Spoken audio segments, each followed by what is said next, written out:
Assalamualaikum warahmatullahi wabarakatuh.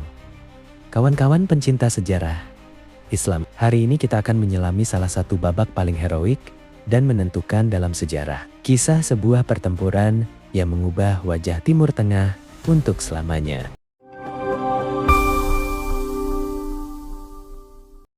Bayangkan ini, 40.000 pejuang yang kelelahan. Di hadapan mereka, berdiri kokoh 200.000 tentara Kekaisaran Romawi Timur Bizantium dengan perlengkapan terbaik dan didukung pengalaman tempur ratusan tahun. Perbandingan yang mengerikan.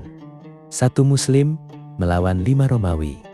Ini adalah kisah tentang iman, strategi cemerlang, dan keberanian yang melampaui logika. Ini adalah Perang Yarmuk. Setelah wafatnya Rasulullah, kepemimpinan Islam dilanjutkan oleh Khalifah Abu Bakar As-Siddiq. Penaklukan untuk membebaskan wilayah Syam dari cengkeraman Romawi telah dimulai. Kota-kota seperti Damaskus dan Homs berada di bawah ancaman serius. Kaisar Heraklius dari Romawi menyadari bahaya ini. Baginya, gelombang Muslim dari Jazirah Arab hanyalah pemberontakan kecil. Namun, setelah serangkaian kekalahan yang memalukan, Heraklius memutuskan untuk mengakhiri ancaman ini sekali dan untuk selamanya. Ia mengumpulkan seluruh kekuatan militernya yang tersisa, didatangkan dari seluruh penjuru kekaisaran. Pasukan masif ini bergerak menuju satu titik di dekat Sungai Yarmuk, di antara perbatasan Suriah dan Yordania modern. Targetnya jelas, menghancurkan tentara Muslim hingga ke akar-akarnya. Pada tahun 13 Hijriah, bertepatan dengan Agustus 636 Masehi, kedua pasukan bertemu. Jumlah pasukan Muslim di bawah kepemimpinan Khalid bin Walid berjumlah 40.000. Sementara tentara Romawi berjumlah sekitar 200.000 orang. Pasukan Muslim berada di bawah kepemimpinan para sahabat mulia, termasuk Abu Ubaidah bin Al-Jarrah. Namun, atas perintah Khalifah Abu Bakar, dan kemudian dikukuhkan oleh Umar bin Khattab, kepemimpinan tempur diserahkan kepada sosok yang dijuluki Saifullah Al-Maslul, pedang Allah yang terhunus Khalid bin Walid. Khalid tiba di Yarmuk setelah menyelesaikan kampanye spektakuler di Irak. Melakukan perjalanan cepat yang legendaris melintasi padang pasir. Kehadirannya seketika mengubah moral pasukan Muslim. Dia bukan hanya pemimpin, tetapi juga ahli strategi militer yang tak tertandingi pada masanya. Perang Yarmuk berlangsung selama 6 hari. Masing-masing hari adalah ujian yang melampaui batas bagi umat Islam.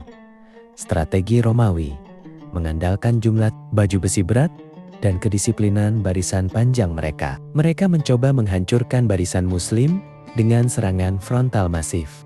Strategi Khalid, daripada membiarkan pasukan diserang secara terbuka, Khalid menerapkan formasi yang fleksibel, membagi pasukannya menjadi 36 hingga 40 kelompok infanteri dan kavaleri yang lebih kecil yang disebut Karadi Satuan. Di hari-hari awal, Romawi berhasil mendesak sayap Muslim.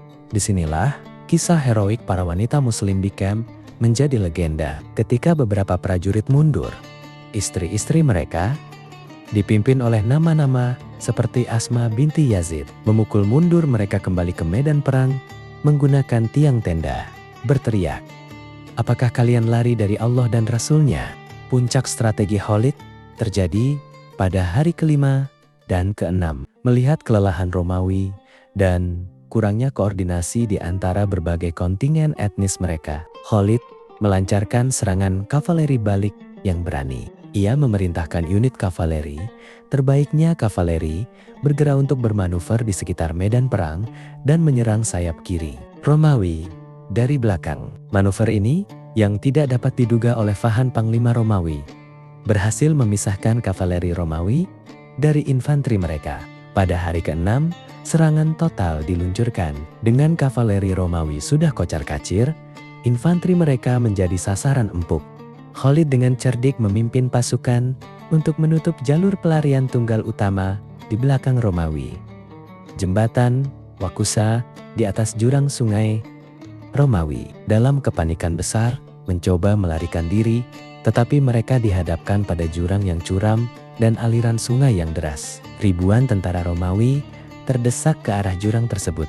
Para sejarawan mencatat, jumlah korban tewas di pihak Romawi sangat masif, puluhan ribu prajurit elit mereka tewas. Sementara itu, kerugian di pihak Muslim relatif kecil, sebuah bukti cemerlang dari kepemimpinan dan taktik Khalid bin Walid, Panglima Romawi, Fahan, tewas.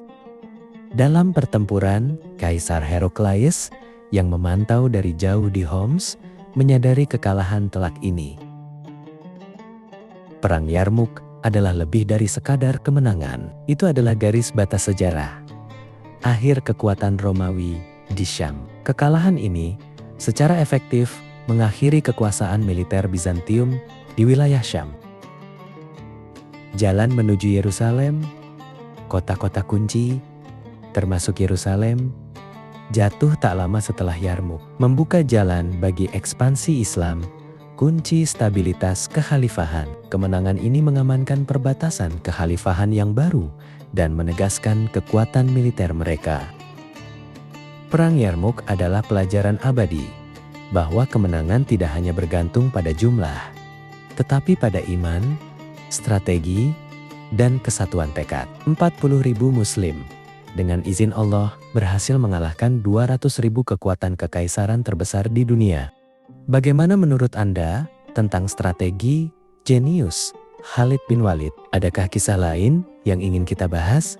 Tuliskan pendapat Anda di kolom komentar di bawah. Jangan lupa like video ini, share ke teman Anda, dan subscribe untuk kisah-kisah sejarah Islam yang lebih mendalam. Sampai jumpa di video berikutnya.